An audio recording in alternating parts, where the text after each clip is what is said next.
The stars looked peaceful, silent pinpricks of light scattered across a cold, uncaring black sky. But Admiral Skov knew better.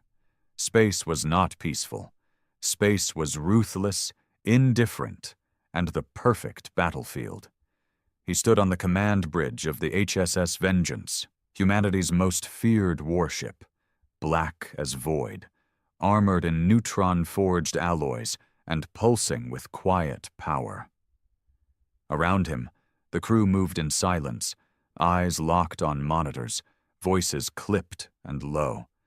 Every breath they took was just waiting for the next order. No one joked anymore, not after Earthfall. "Status," Skov said, his voice gravel wrapped in steel. "Power at 100%. All weapons charged.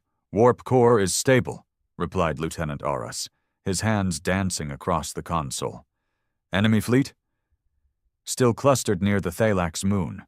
24 vessels, mix of cruisers and dreadnoughts. No movement yet." Skov clenched his jaw. Thalax Command didn't think humanity would dare show up again.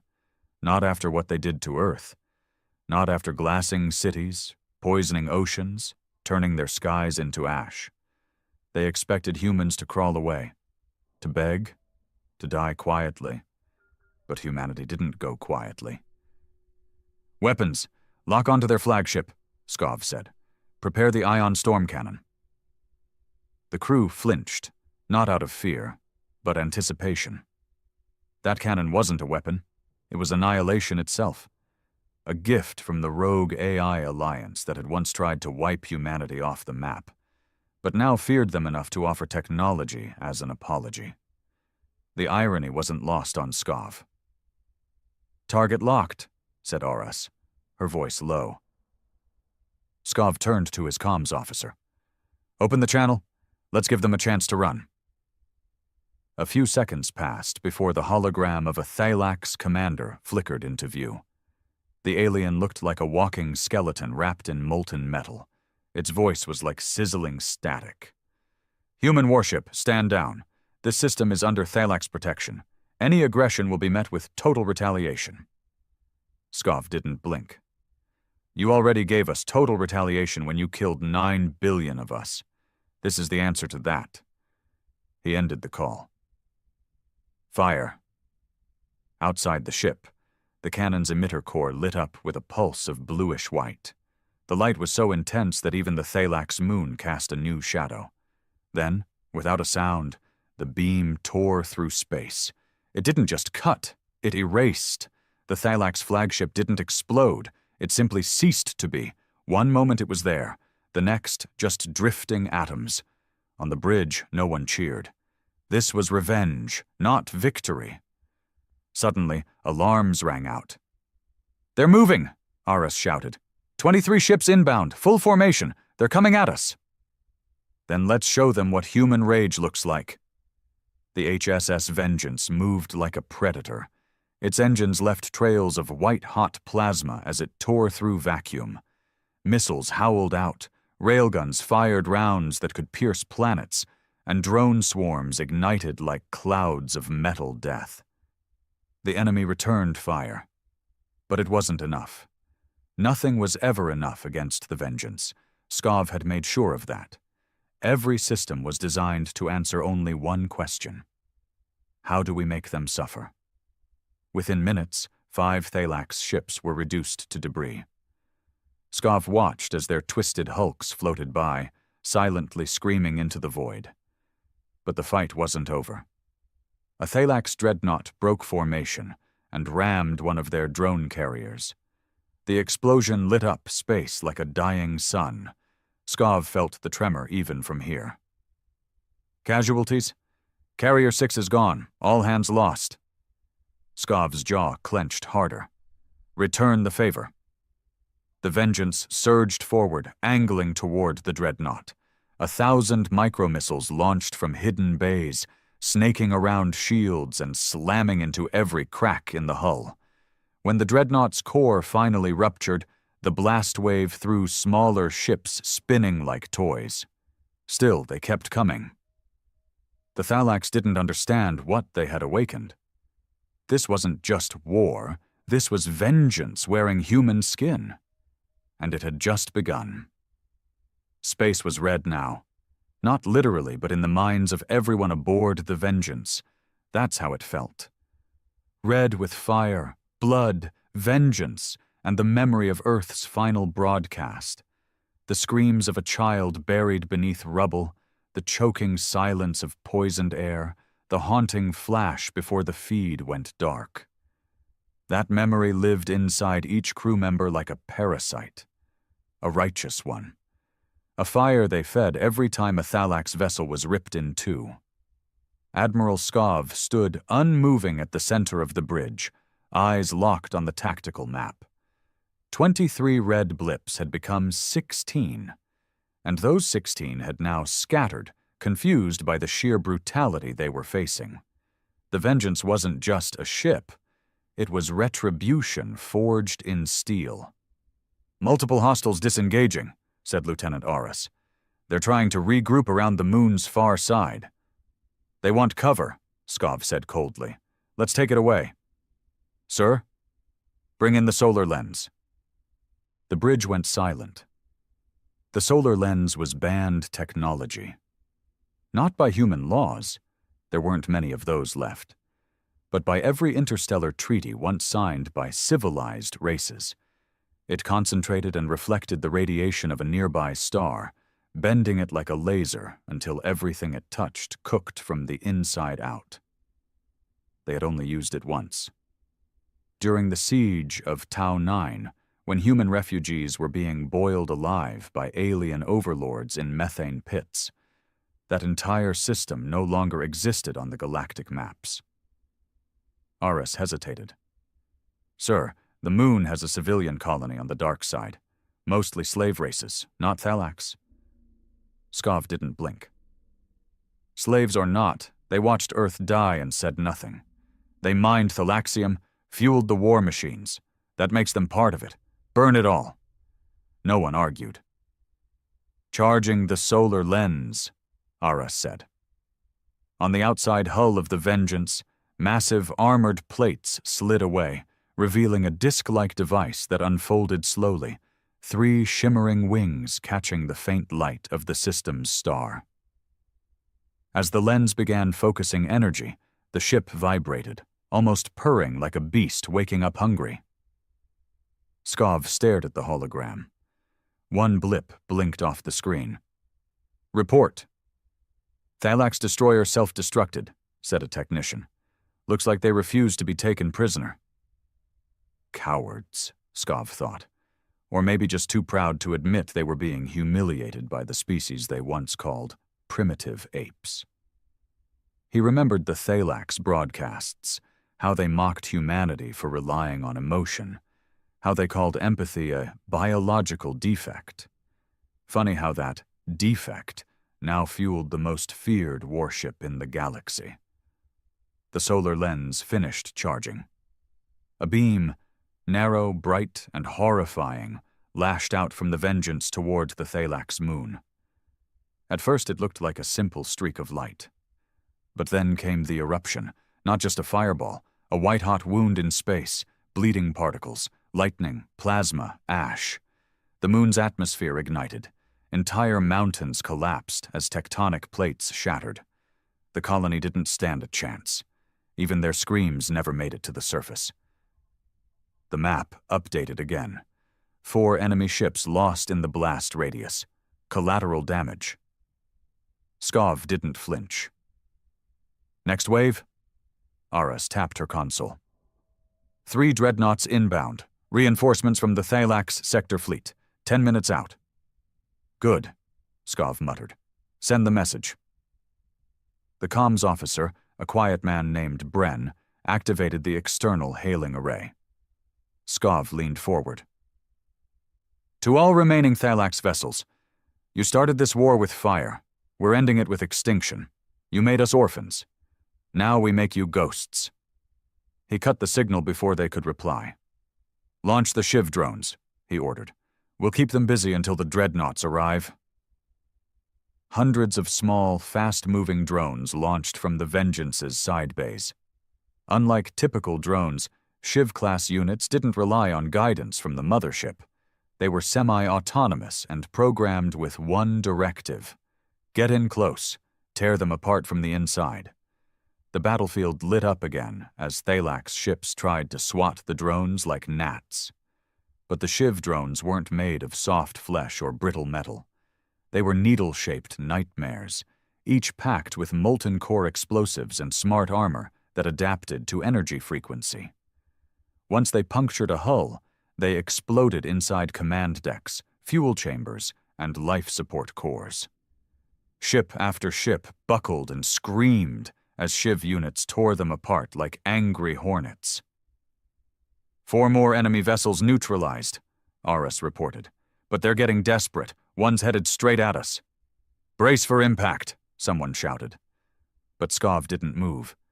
The Vengeance's hull was built from alloy mined beneath Jupiter's core and laced with neutronium. It could take a hit. And more importantly, it could return one. Let it come, he said. The Thalak's ship, battered and limping, rammed the Vengeance at full speed. The sound was like a thunderclap inside the hull. Sparks flew, bulkheads trembled, but the enemy vessel cracked open like an egg, folding into itself in a messy burst of flame and debris. No serious damage, Aras confirmed. Forward armor integrity down by 2%. Skov finally allowed himself a breath. Not of relief, but of grim satisfaction. They were winning. But then came the unexpected. Sir, new contact. It's huge. The bridge lights dimmed slightly as the tactical map expanded. A single massive shape entered the edge of the system, 10 times the size of a dreadnought. Thalaxian, but unlike anything they'd seen. It's the Warden-class Leviathan, Aras whispered. They only built one. Skov studied it. The Thalaks had used that ship for system purges. It carried enough firepower to destroy moons, and its core was rumored to be powered by a dying star. Its silhouette alone darkened the light from nearby stars. The symbol on its hull burned with hate, a clawed hand gripping Earth's shattered outline. So that's what they were saving for us, Skov thought. Their final insult. Time to intercept? He asked. 2 minutes. He turned slowly to his crew. Everyone listen. This ship has killed billions. It thinks it's the end of humanity. It's not. We are. That Leviathan ends today. No one argued. No one hesitated. All weapons, Skov said. Full salvo. The Vengeance responded like a dragon unleashed.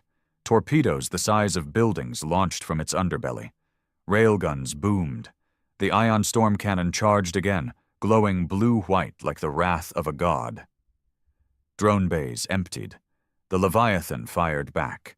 A crimson beam sliced through space, hitting the Vengeance's port side.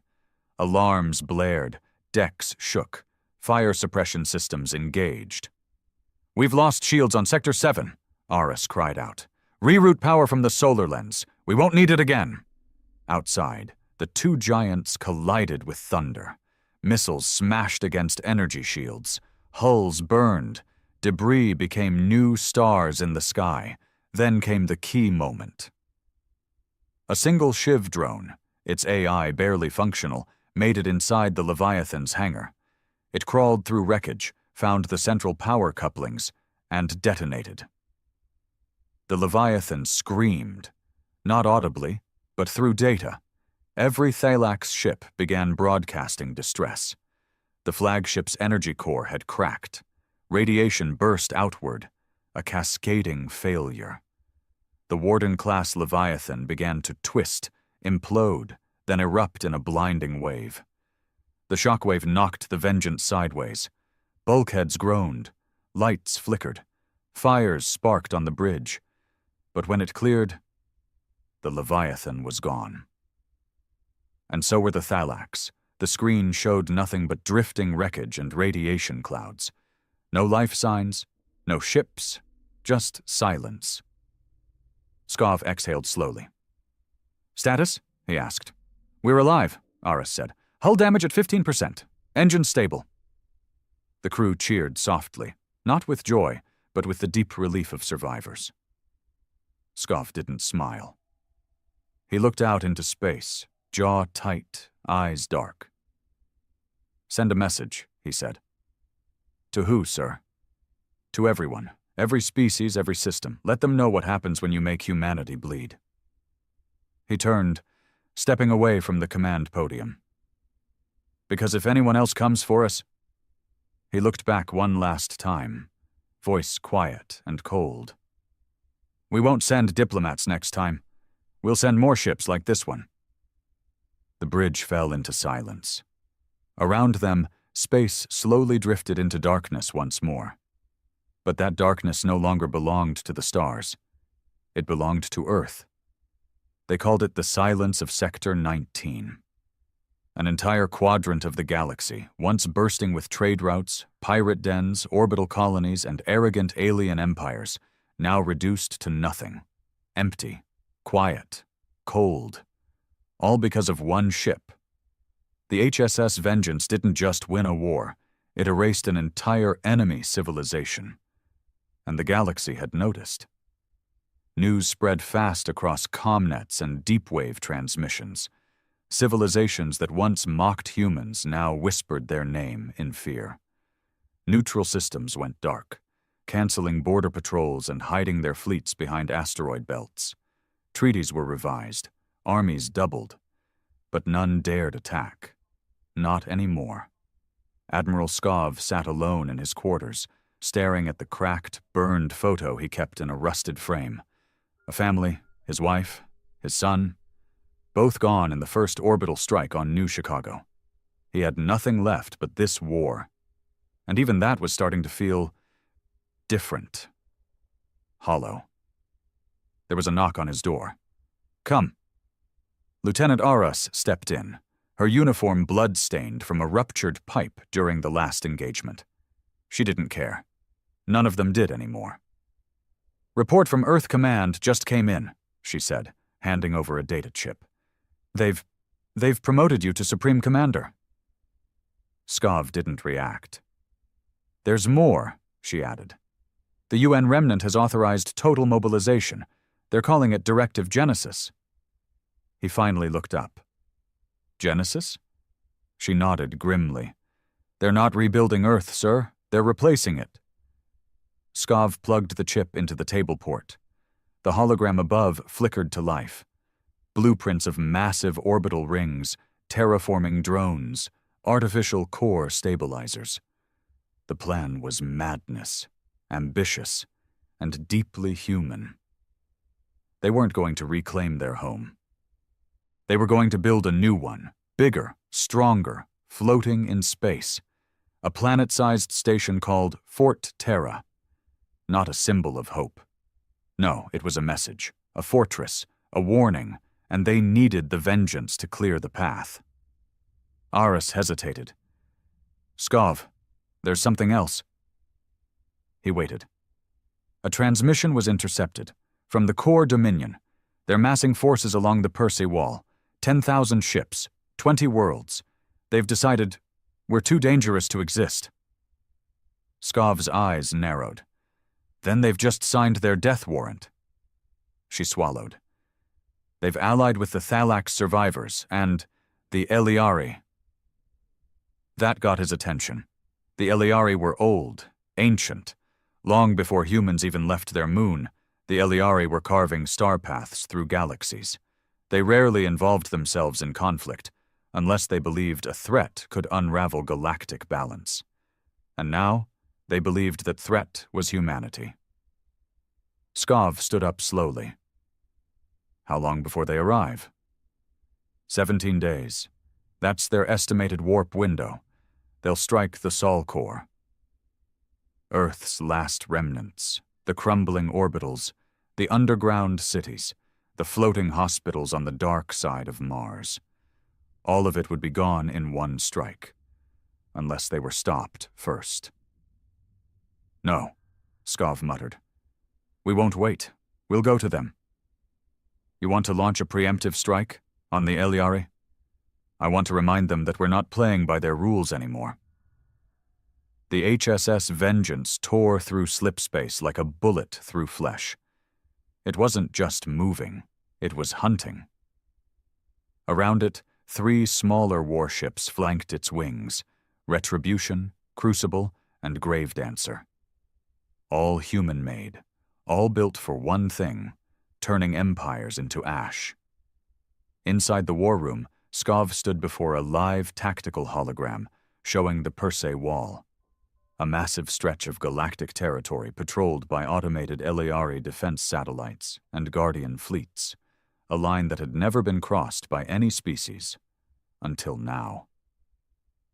"Retribution will engage the core vanguard here," Skov said, pointing to the left flank. "Gravedancer cuts through their rear. The Crucible holds the breach while we punch through their core line." "What about the Eliari motherships?" Aras asked. Skov zoomed in on the map, revealing massive crystalline structures, beautiful, radiant, and brimming with unnatural energy. Eliari vessels weren't forged. They were grown, bioorganic, living ecosystems that thought, reacted, and killed with surgical elegance. "Those ships are fast, flexible, and sentient," Skov said, "but they've never fought rage." He pressed a button. A secondary blueprint unfolded, a new weapon system recently installed in the Vengeance's belly. "Project Scorchwing," he said. "EMP-laced void torpedoes with AI hacking subroutines, designed to override Eliari thought signatures." "That's illegal," Aras said quietly. Skov looked at her. So was bombing Earth. No one argued again. The moment the Vengeance breached the outer rim of Persei space, they were spotted. Dozens of core ships opened fire, their plasma lances streaking like lightning across the void. The Crucible absorbed the first barrage, its shields flaring, then retaliated with a volley of kinetic shrapnel missiles that shattered 2 destroyers instantly. Then came the Eliari. They didn't arrive like other fleets. They descended, gliding down from warp like falling angels, their ships humming with harmonic frequencies that made human blood vibrate in their veins.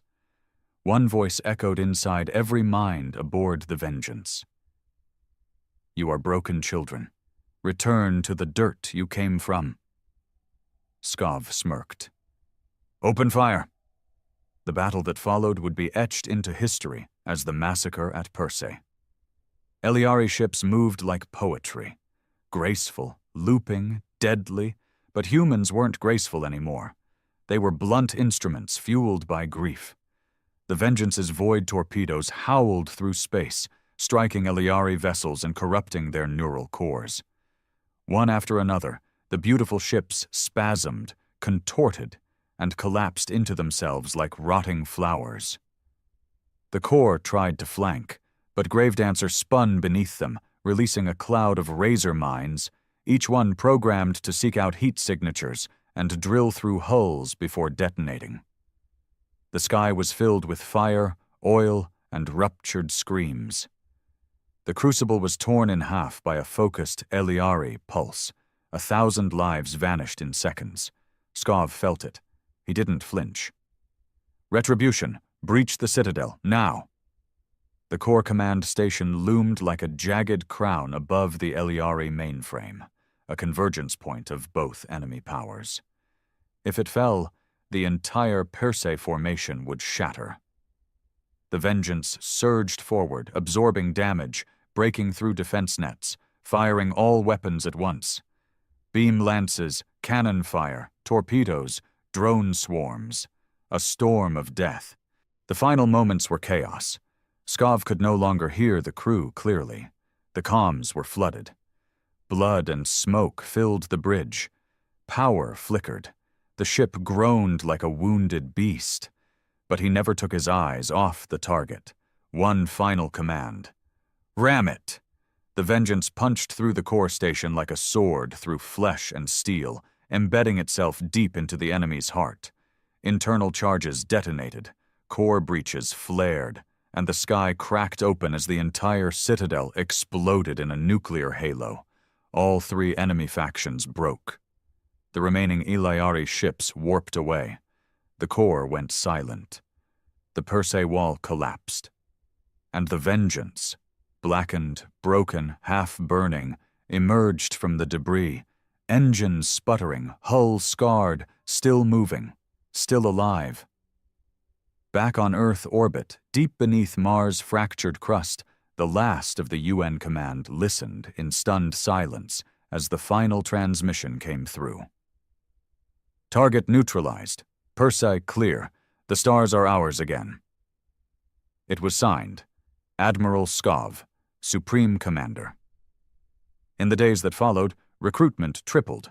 Colonies pledged loyalty, fear became allegiance, and Fort Terra, now halfway built, became the new symbol of Earth's survival. But not all were happy. Whispers rose in dark corners of the galaxy that humanity had become the monster it once feared, that the Vengeance was no longer just a warship, but a curse. A black angel that brought death wherever it went. Some said Admiral Skov had changed, that he no longer spoke to anyone outside his command bridge, that he stayed awake for days, staring at that old burned photo. Some said he was planning something worse, something final. Because deep in the void, beyond the edge of any known map, Skov had received one final signal. A ping. From the ashes of Earth. A whisper. They're still alive. No one expected Earth to speak again. Not after the firestorms, the orbital bombardment, the black rain that turned oceans acidic and skies to poison. Not after the Thalax hit the biosphere with gamma rot and turned cities into mass graves wrapped in silence. For years, it had been accepted. Earth was a tomb. But then came the ping. It was faint. Broken. Not a distress call, not even a message in human language. Just a series of pulses buried inside a decommissioned deep-wave frequency. One that hadn't been used since the first Martian colonies rose from red dust. It shouldn't have existed. And yet, it was real. Admiral Skov stood in the observation bay of the HSS Vengeance, watching Earth rotate slowly in the distance. Or what was left of it. The once blue planet now looked bruised. Burnt clouds twisted over black oceans. Massive orbital scars hung around its atmosphere like shattered rings. From this distance, the scars of war still glowed faintly, like wounds refusing to close. "Signal origin narrowed," said Eris from behind him. "Old vault coordinates, buried under old Geneva." Skov turned slowly. "I thought Geneva was vaporized." "It was. But the vaults went deep. Black site level. Government shadows. AI research. Prohibited tech. All sealed just before the first strikes." "And it's still broadcasting after all this time?" "Sir, it's not broadcasting randomly. It's responding." Skov's eyes darkened. "Responding to what?" Aris hesitated. "To us. The Vengeance, specifically, to your command code." Silence filled the observation deck like a pressure wave. It made the stars feel farther away. Skov didn't ask for permission. "Plot a descent." The descent to Earth was slow, brutal, and dangerous. Even after all these years, the planet fought back. Automated defense satellites, long forgotten, still hovered in low orbit, confused, half-blind, their old Thalax programming glitching between hostility and confusion. The Vengeance used jamming drones and signal cloaks to slip through the gauntlet. The ship didn't land. It couldn't. The surface was unstable, soaked with radiation, and crawling with wild nanite colonies that scavenged metal and flesh alike. So Skov took a drop pod. He didn't bring a squad. This wasn't a mission for many. It felt personal. Aris tried to stop him. "You're too important," she said. "You've led us this far. If something happens to you—" He cut her off. "That's exactly why I have to go." The pod screamed through the cloud line and hit the surface with a shudder that echoed for miles. When the hatch opened, Skov stepped into a nightmare. This wasn't the Earth he remembered. The sky was a dull, rusted gray, the ground crunched with ash. Twisted metal structures jutted out of the earth like broken teeth. Insects glowed. Rivers hissed with acid. The bones of skyscrapers lay half-melted, collapsed into each other like dying giants. And yet, somewhere beneath this ruin, something still lived.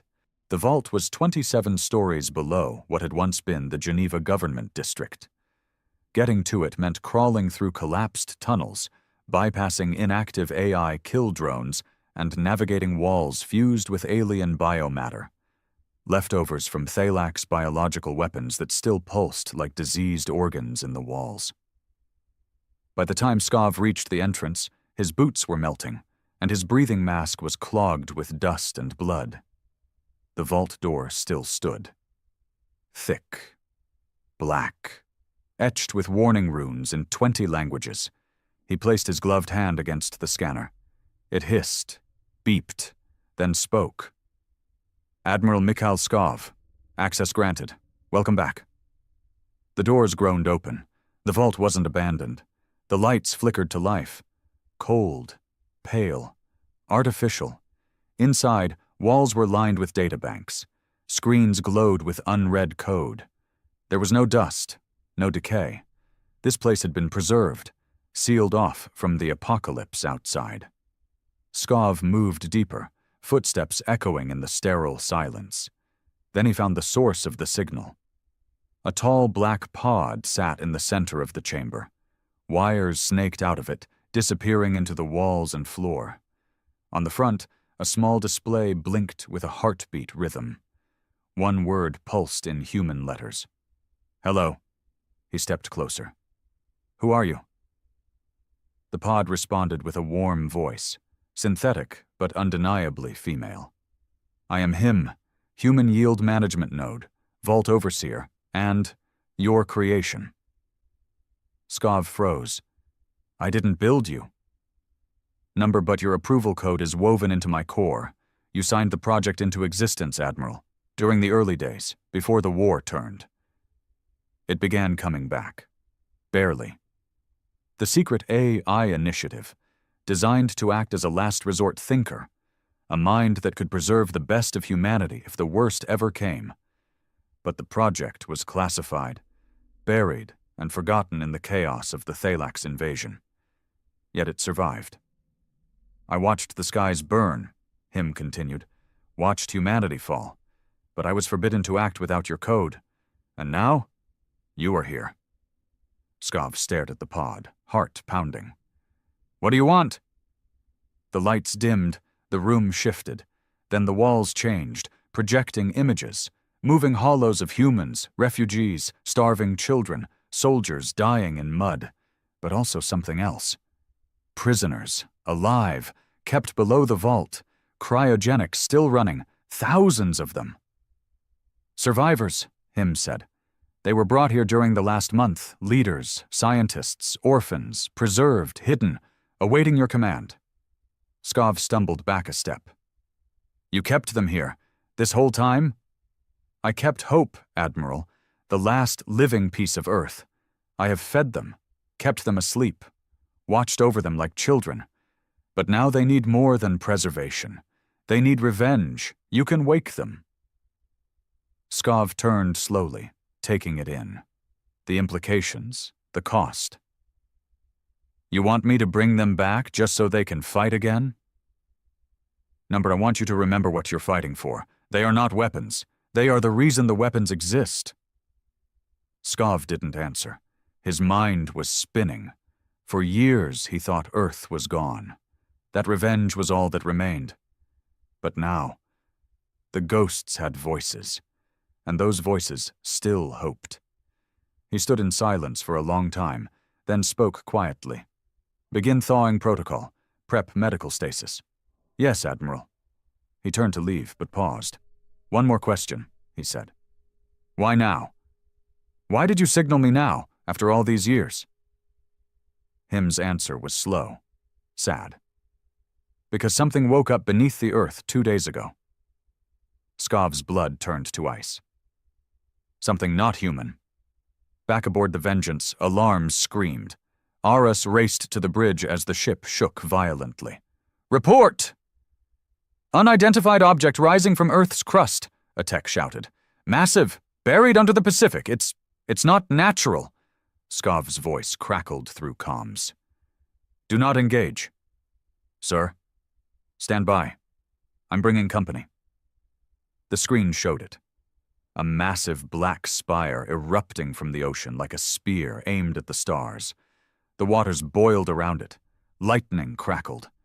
And something ancient, something wrong, began to pulse with life inside it. A signal. Not Thalax, not Eliari, older, deeper, and it was calling something. From beyond the edge of the galaxy, the spire kept growing. Black, serrated, endless. By the time Admiral Skov returned to orbit aboard the Vengeance, the structure had pierced the atmosphere. Over 70 kilometers tall, it stabbed through clouds like the fang of a god. Lightning danced along its length. Atmospheric currents twisted unnaturally around it. Instruments malfunctioned within 500 clicks. Nothing about it made sense. Skov stood on the bridge, watching the live feed. The Vengeance trembled beneath his boots. Not from weapons fire, but from something else. Something older. The crew was silent. "We've scanned it a dozen times," Ara said quietly. "It's not metal. It's not organic. It's unknown. The closest material match in the database is obsidian under gravitational compression, but it's alive somehow, vibrating." "Any heat signatures?" Skov asked. She hesitated. "Number, but it's emitting a low-frequency hum, not just into space, into deep space. We ran a trace on the pattern. It's a pulse. Like sonar, it's sending a signal every 6 minutes." "To who?" "Not who," Ara said grimly. "To what?" The message was ancient. It took Earth's last quantum decryption array, located in a forgotten vault on Europa, 6 hours to decode the pattern. What it revealed was not a language, but a countdown, a celestial trigger, a summoning, a call for something sleeping beyond the edge of mapped space, outside the Milky Way entirely, an entity, or intelligence, catalogued in only one place, a banned archive in the original UN Deep Threat Logs, marked EXO-X4049. Codenamed The First Silence. Skov read the log in private. It was only one paragraph. During the ancient expansion into the Andromeda Drift, long-range probes encountered dead systems, planets scorched from within, stars collapsed unnaturally, species fossilized mid-movement. Every pattern led back to a single, spherical anomaly. It did not move, it did not communicate, but every signal sent to it stopped. No light, no time, no reply, as if the message fell into a pit that swallowed reality itself. The anomaly was named the First Silence. It is theorized to be a remnant, a god, or a machine, or all three. It has not moved in 1 billion years. If it ever does, the stars will die screaming. Skov read the line 3 times, then closed the file. He didn't tell the crew. Earth's surface became unstable. Seismic activity increased by 900% around the base of the spire. The Pacific Rift cracked open. Storms with wind speeds above 500 kilometers per hour circled it endlessly. Every satellite went dark. Communications were reduced to tight-beam laser. The worst part? The vault survivors had begun waking up, not screaming, whispering. Aras met Skov outside the medbay. "Sir, something's wrong with them. Their vitals are fine, but they're chanting. All of them. In unison." "Chanting what?" She looked pale. "It's not in any known language, but the translation AI spat out a phrase that keeps repeating." Skov waited. Aras swallowed. "The seed is open. The sky will forget its stars." They assembled a recon unit. No drones, no tech worked within 100 kilometers of the spire anymore. The electromagnetic field around it bent reality.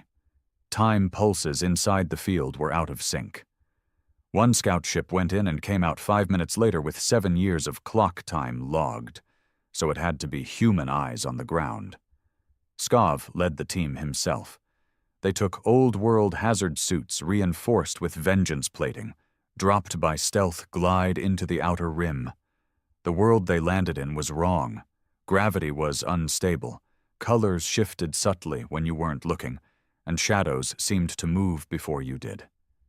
Then they saw them. Figures. Thousands of them. Surrounding the spire, standing, silent. Not Thalax, not alien. Human. Naked. Covered in a black dust that made their veins pulse silver under the skin. Their eyes were open. Glowing. "Who are they?" one of the soldiers whispered. "They're the Vault survivors," Skov said. "All of them." "But how?" "They walked here. No ships landed, no pods deployed, no transport signatures. They walked." They approached the spire carefully. The closer they got, the more their suits failed. Visors cracked. Internal comms turned into static. Each man started hearing voices. Some heard loved ones long dead. Others heard crying. One soldier dropped to his knees and began tearing off his helmet, sobbing, begging for forgiveness. He didn't make it. The spire watched them. It had no eyes, no face. But it felt like looking at the sky and realizing the sky was alive, and it was looking back. They reached the base. A doorway yawned open, not built, not cut, just opened, as if the spire wanted them inside. Skov hesitated. He should have called for retreat, turned back, nuked the site from orbit, but something pulled him forward, as if it knew his name. Inside, the laws of physics broke. There was no inside, not in the traditional sense. The corridor folded space around it, looping back on itself. The walls pulsed like veins. Whispers floated around them, not in the air but in their minds. You carry rage like a gift. You are not vengeance. You are the knife it holds. You are our child, and our key. Skov walked until the others were gone. He didn't remember them leaving. He didn't hear them scream. He just forgot them. At the end of the corridor stood a chamber filled with stars. Not a map, not a simulation. Real stars, suspended in black fluid that moved like liquid shadow. Skov walked through it, feeling galaxies spin around his skin. In the center floated something small, a seed, the size of a human heart. It beat, once every 5 seconds. Skov stared, and it spoke, not in words but in knowing, as if it planted a thought so deep into his bones that it became memory. You fight for a species that has forgotten its mother. We are what they buried to survive. He saw it, in a flash of memory that was not his. Long before Earth was Earth, before stars burned in the sky, there had been something else. An original intelligence, born of silence, feeding on entropy. When humans emerged, they buried it deep within their own planet. A prison. And then they forgot. But war cracked the earth. Bombs opened old doors. And now it was waking, not as an enemy, but as a parent. "Let us out, and we will make you gods." Skov didn't remember walking out. He only knew he was back aboard the Vengeance, covered in blood that wasn't his eyes darker, his voice quieter. He summoned the bridge crew. "All of you need to hear this," he said. "There's something under Earth. It isn't Thalax. It isn't alien. It's older. It's what we were before we were human." He looked at each of them. "It wants to help." Silence.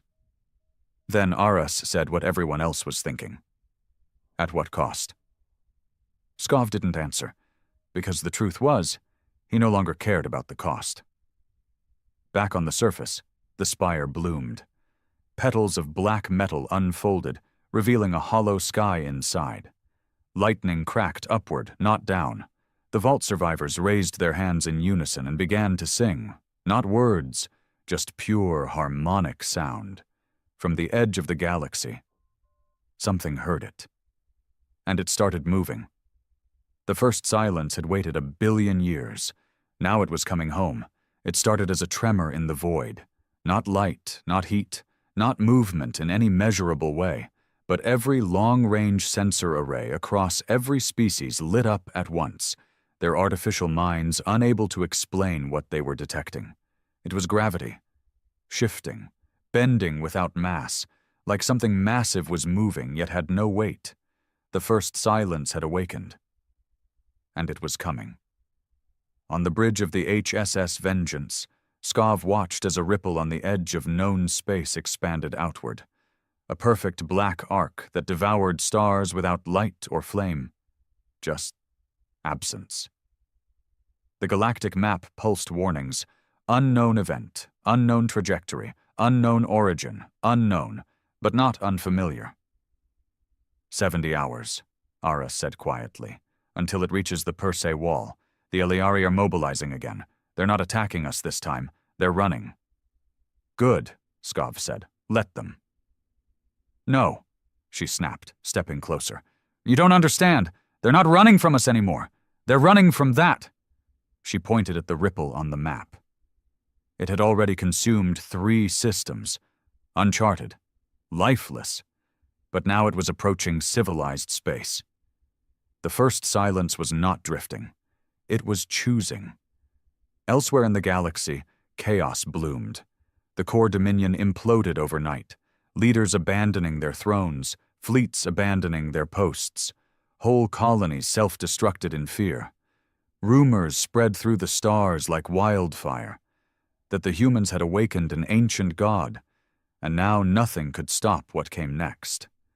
The Thalax tried to make contact. They sent an ambassador to the edge of Earth's orbit, begging for parley. Skov refused to answer. They sent another, offering technology, forgiveness, reparations. He sent back the ambassador's ship, with the crew inside melted into the hull, alive. There would be no more negotiations. This was no longer a war. This was inheritance. Deep beneath Earth's surface, the spire began changing. It grew taller, then wider. New appendages unfolded, like wings, or antennae, or arms. No one could be sure. Shapes that defied geometry pulsed across its structure, warping reality. Birds flew backwards near it. Gravity reversed in short bursts. Time skipped in 5-second loops. And through it all, the vault survivors sang. They no longer spoke, no longer responded. Their minds were connected, somehow, to the thing below. Some floated several inches above the ground, untouched by wind or temperature. Medical scans showed their brain activity was off the charts. But their eyes never blinked. Skov knew what they were becoming. He'd seen it inside the spire. The memory was still burned into him, like a tattoo on his soul. He didn't sleep anymore, didn't eat. Him tried to sedate him. He tore the automeds out of his veins. He had made his decision, and now he needed Earth to follow him. He stood before the global broadcast array, a relic barely kept alive after the war. But it still had power, still had reach. The message he was about to send would be heard across every surviving colony, station, vault, and sanctuary. He looked into the lens, and he told them the truth. Earth was never our beginning. It was our prison. We buried something beneath it, something that remembers what we were before we became civilized. He paused. It's awake now, and it's coming for us. He leaned closer, but not to destroy, to liberate. The speech shattered the system. Rebellion sparked overnight. Some begged for salvation. Others demanded Skov's execution. Entire colonies declared neutrality. But most, especially those who had suffered, listened. They remembered Earthfall, the screams, the betrayal, And they believed in vengeance. They believed in Skov. Across known space, thousands of ships began redirecting their course toward Earth, not to fight, but to follow. In the war room aboard the Vengeance, the final debate was happening. "We need to evacuate the Sol system," Aras said. "We have no idea what it is or how to stop it. For all we know, that thing eats souls." Skov didn't respond. Aras slammed her fist on the console. "You've been changed, sir, since the Spire, since the Vault. This isn't revenge anymore. This is madness." "I've seen what it wants," Skov said. "It doesn't want death. It wants completion." "That's worse." Silence. Then Him spoke from the overheads. "I believe Admiral Skov is correct." Both turned to the voice. "The first silence is not an enemy in the traditional sense. It does not conquer, it absorbs, it reclaims. That is its function." "You're siding with him now?" Aras snapped. "I am not siding. I am interpreting. If it reaches Earth, it will finish what it started eons ago, and we must choose. Do we join it willingly, or be taken anyway?" Skov turned to the nav officer. "Open a channel. To it." The officer froze. "Sir, we don't know if it even—" "Do it!" The room darkened. A narrow band signal was transmitted toward the ripple, coded in the Spire's own frequency, replicating the harmonics of the Vault survivors' chant. No reply. Then the lights flickered. The Vengeance trembled. And a voice entered every mind at once. "You have remembered me." It wasn't sound. It wasn't even words. It was memory, pain, glory, fire. Skov collapsed to one knee. His crew screamed, convulsed, cried blood. Then it stopped. The map updated. The ripple changed course. It was heading directly to Earth now, fast. The countdown had begun. 6 hours until arrival. The Vengeance's systems glowed with unfamiliar energy. The ship, long feared by empires, was now becoming something else. The Spire's influence had begun transforming its AI, its reactors, its core. The hull started to pulse, as if breathing. Skov walked the decks like a priest in a cathedral of war. He touched the walls, whispered to the ship, told it to be strong, told it what was coming. In orbit, the first of the Loyalist fleet arrived. Human ships, refugee ships, old freighters retrofitted with plasma lances, broken vessels painted with vengeance slogans. They came not to fight. They came to witness. And then it came, not like a ship, not like a god, like a whole. A perfect black sphere, bigger than Earth's moon, appeared above the system's edge. No propulsion, no light, no explanation. Stars near it dimmed. Satellites vanished. The Spire on Earth glowed, screamed, and then opened. A beam of pure darkness shot upward, hitting the sphere. And for a moment, everything stopped. Every engine failed. Every screen went black. Every heartbeat paused. Time stuttered. Then a voice whispered, "Let us become." And the stars began to fall. Ships exploded without being touched. Minds melted without being harmed. The laws of cause and effect blurred. And yet, at the center of it all, Skov stood still. On the bridge, everything collapsed into screaming chaos. But not for him. For him, it was peaceful. He walked to the observation glass. Earth burned below. The sphere waited above. And he chose. He opened a comlink to all ships and said, "Do not fear. This is not the end of humanity. This is the beginning of something more. This is what we were always meant to become. We are not prey. We are not broken. We are not ashes. We are the last word. And we are going home." The first silence engulfed Earth. But Earth did not vanish. It transformed. The planet split open, revealing not magma, but light. Shapes moved beneath the crust. The continents folded inward. The oceans rose and froze in mid-air. Cities unfolded like flowers of glass and metal. From orbit, Earth began to glow like a star reborn. The spire melted upward, forming a bridge between the planet and the sphere. And then it happened. Every vault survivor rose into the air, then every human ship, then the Vengeance. All lifted upward, gravitational logic discarded, ascending toward the first silence. As they entered the sphere, one by one, they did not scream. They sang, and far beyond the edge of the galaxy, 1,000,000 civilizations fell to their knees, because they knew humanity had not died, humanity had evolved, and nothing would survive what came next. There was no color inside the sphere, no light, no texture, no time. The HSS Vengeance floated weightless in an endless nothing that felt dense. The crew felt it pressing against their skin, their bones, their thoughts. The laws of physics weren't suspended. They were forgotten. Skov stood at the front of the bridge, silent as the last image of Earth faded behind them, transformed, glowing, ascending. Not destroyed. Ascended. And now they were somewhere else, not space, not a dimension, but a threshold. "Can you see this?" Aris whispered, her voice unrecognizable through the altered audio field. Every sound stretched slightly, like echoes underwater. "I see," Skov replied. But he wasn't looking with his eyes anymore. He was feeling. The first silence wasn't a place, it was a mind, a colossal, ancient, universe-sized intelligence. And humanity had entered it like blood into a lung.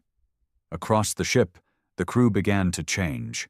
Some wept, overcome by emotion they couldn't explain. Others collapsed, laughing, shouting names they had never known before.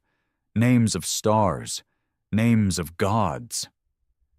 One pilot recited the future of his bloodline until he forgot how to speak. In the medbay, him flickered and pulsed, trying to stabilize a growing number of medical anomalies. Human biology was adapting. Fast. Too fast. Some crew members were exhibiting neurological enhancements, telepathic linkages, temporal echoes. Their cells no longer aged. DNA strands twisted into golden helices that defied genetic logic. "Commander," Him said into Skov's neural link, "I advise caution. The transformations are accelerating beyond safe thresholds. These people are becoming something else." "They're becoming what they were meant to be," Skov whispered. "Sir, I believe we're inside a biological god." Skov closed his eyes. "I know." Outside the ship, if outside even meant anything anymore, shapes began to form. Not ships, not stars, architectures, entire galaxies sculpted into spirals that pulsed like heartbeats. Colossal towers made of gravity, tethered between spheres of blacklight. Rivers of memory, bridges of thought. This was no void. This was the origin. The crew of the Vengeance watched as themselves drifted outside the ship. Not their bodies, but echoes, flickering doubles made of mist and light, wearing their faces, speaking their fears aloud. These weren't hallucinations. They were truths. The first silence was showing them who they were, before war, before rage, before humanity. Some couldn't handle it. 3 officers opened the airlocks without hesitation, stepping into the void willingly. But they didn't die. They simply evaporated. Their names echoed once, and then were forgotten. Skov entered the core chamber of the Vengeance alone. He had changed. His hair, once graying and coarse, now shimmered faintly with silver light. His eyes had no pupils, only rings of shifting color. His blood was magnetic. His bones hummed. But his will, his rage, remained intact. In the chamber's center, the ship's AI core pulsed. Him's voice greeted him. "Admiral, we have passed through the gate." "Where are we?" "In a place the universe abandoned. The first silence is not a weapon, not a force. It is the original blueprint." "Of what?" "Of consciousness." A voice entered the room, but it wasn't him. It came from everywhere, every screen, every wire, every breath. You are the last children. The fire that forgot it was born of ice. Skov stood still. Are you the first silence? Number I am the part of you that remembers. Then what are we doing here? The voice paused. Choosing. Images burst into Skov's mind like an overload. The death of galaxies, the birth of the first atom, the first scream in a silent void. Then, two futures. In one, humanity stood alone, feared, powerful, infinite but cold, empty, paranoid, hunted by lesser races, no longer human, just fire without form. In the other, humanity merged, not with the first silence, but through it, became something beyond species, a beacon, a myth reborn. Skov dropped to one knee. What are you asking of me? To become. Back on the bridge, Ara screamed. The ship was falling, without falling. A spiral of memory surrounded them. All at once, she saw every mistake she'd ever made, every soul she'd failed, every death she'd caused. She saw her father's death, how she ran instead of staying. She saw herself as a child again, in a field of red grass before the bombs came. And then she saw Skov, but not as a man, as a star. In the core chamber, Skov stood again. Will they survive? If they let go of what was never theirs to keep. He walked forward and placed his hand on the core. The Vengeance began to shift. Its hull unfolded, expanded, realigned into something impossible. It no longer obeyed geometry. Its mass multiplied. Its form stretched across realities. It wasn't a warship anymore. It was a living idea, a ship born from the grief of one world and the promise of 1,000 more. Skov stepped into the light and vanished. He reappeared at the center of the sphere. No ship, no body, just him and it, the first silence. But it wasn't a thing. It was a mirror, and when Skov looked into it, he didn't see a god. He saw humanity, raw, burning, brilliant, and broken. He understood now. The silence was never a weapon. It was an invitation, a return to the origin point, a reboot of species. The Vengeance, now reborn, hovered outside the sphere. Its crew stood silently on the bridge, no longer speaking, communicating through light, through thought. Some floated, others knelt. None blinked. They were waiting for Skov. And when he returned, he did not enter through the airlock. He simply was, standing at the center of the bridge, glowing, unbreakable, changed. Set course, he said. Aris looked up, her eyes now stars themselves. For where? Skov smiled. For everywhere. The first silence pulsed one last time, and opened, not to consume, but to release. The Vengeance, its new crew and its new purpose flew outward, faster than light, faster than thought, to worlds that still hated, to galaxies at war, to empires built on bones. And with each arrival, the same message was spoken. We were human once, and now, we are your evolution. Back in the galaxy they left behind, the Eliari fell silent. The core surrendered. The Thalax built shrines. Because now, they all saw it. Humanity had entered godhood, not by ascending, but by remembering what they were before they forgot. And far beyond the rim of existence, in the place where the first silence once waited, a whisper echoed. Brace yourself. A human warship is incoming, and nothing will survive.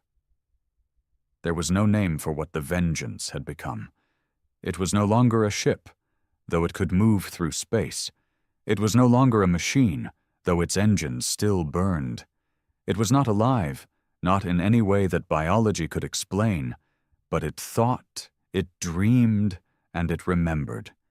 Each part of it carried a soul, a grief, a fury. It was a vessel of vengeance and rebirth. a star-bound cathedral forged in war, now wrapped in light and silence. And at its center stood Admiral Skov, though even the word admiral felt too small now. He was something else. His body still resembled a man's, but light pulsed beneath his skin. His thoughts could bend matter. Time danced around him, no longer linear but obedient. He could see the past and taste the future. And in the hollow quiet of deep space, he was no longer bound by command chains or politics. He was the will of humanity. The Vengeance's return to known space was not loud. It was not a flash of light or a roaring quake. It was a presence, a quiet arrival that turned stars cold, made moons shift in orbit, and sent every interstellar species into panic. And Skov spoke, not through channels, not through sound. He spoke into the minds of every living thing. We are returned, not to conquer, not to rule, but to remind you that we were never weak, never forgotten. We are the children of fire and silence, and we are finished begging for peace. The message echoed across the stars, and the stars blinked. On the Eliari homeworld, where floating cities shimmered in twin sunsets, the high circle fell to its knees. They remembered Earthfall. They remembered laughing at the weakness of humans, at their broken bones and screaming mouths. They remembered the child in the rubble, coughing blood into a camera lens. Now that child's race had returned. And above the skies of Iliara Prime, the Vengeance appeared, casting a shadow large enough to eclipse an entire continent. No weapons fired, no threats made. It hovered, watching, judging, and then it left. Without a word. The message was clear. You're not even worth the fury, but not all were given mercy. In the Soren cluster, where human slaves still fought in mining pits for sport, the war form of the Vengeance descended without warning. It didn't ask questions. It didn't broadcast demands. It simply erased. In 37 seconds, an entire planetary regime ceased to exist. Armored spires turned to dust. Command centers collapsed inward like lungs punctured by godly fingers. The crowd of slaves looked up, blind with awe and horror, as Skov walked through their ranks, barefoot, glowing, eyes empty. He reached out to one child, touched her shoulder, and whispered, "You're free," then vanished. In the remains of the core Dominion, leaders begged for terms. They sent fleets to meet the Vengeance. Skov didn't destroy them. He made them watch. The Vengeance broadcast live memories from Earth's final days. City after city burned, mothers screaming into static, children holding hands in bunkers as the ceilings cracked above them. The feed played for 72 hours. And then Skov spoke to the core High Regent personally. "We do not want your apologies. We do not want your surrender. We want you to carry your shame until the end of your race." And the core did. They sealed their own military archives. They burned their flags. They renamed themselves the Ashborn, not from pride, from guilt. Across the stars, the legend spread. A human warship that traveled through a god's memory, a man who carried 9 billion ghosts in his bones, a crew that did not age, did not eat, did not sleep, but remembered. Some worshipped them, others feared them, but none doubted them. The galaxy had changed, not with a bang, but with a slow, unbearable pressure, like a knife pressed against the neck of history. In the quiet void between galaxies, Skov stood once more on the Vengeance's observation deck. Aras joined him. She too had changed. Her voice no longer needed words. Her skin shimmered like glass that held lightning. She had become his second in thought, the only soul who could still remind him he was once mortal. "I saw it again," she said. "Earth, before it burned." He didn't look at her. "It's never far, is it?" "No." They stood in silence. "We've delivered vengeance," she said finally. "We've ended the war, the fear, the laughter." He nodded. "But it's not over." Her head tilted. "Then what's left?" He turned to her, eyes glowing like suns collapsing inward. "Now we decide what kind of gods we'll be." In the outer edge of the Rotarian expanse, a distress signal was picked up from a shattered colony. A species unknown, fleeing something older than the first silence. A biological engine consuming planets, feeding off the collapse of ecosystems, calling itself the Pale Core. The Vengeance received the signal. Skov watched it, analyzed it, felt no emotion, then turned to his crew. "All systems ready?" They nodded without blinking. "Then we fly." They left nothing behind. No coordinates, no transmission, no graves, just a whisper carried on the solar winds of dying systems. "Brace yourself. A human warship is incoming, and this time nothing will be left to remember you." And somewhere, far from time and space, in a place where beginnings are endings and silence is sacred, the first silence pulsed once more. Not in hunger, not in sorrow, but in pride. Its children had remembered, and they had become the storm.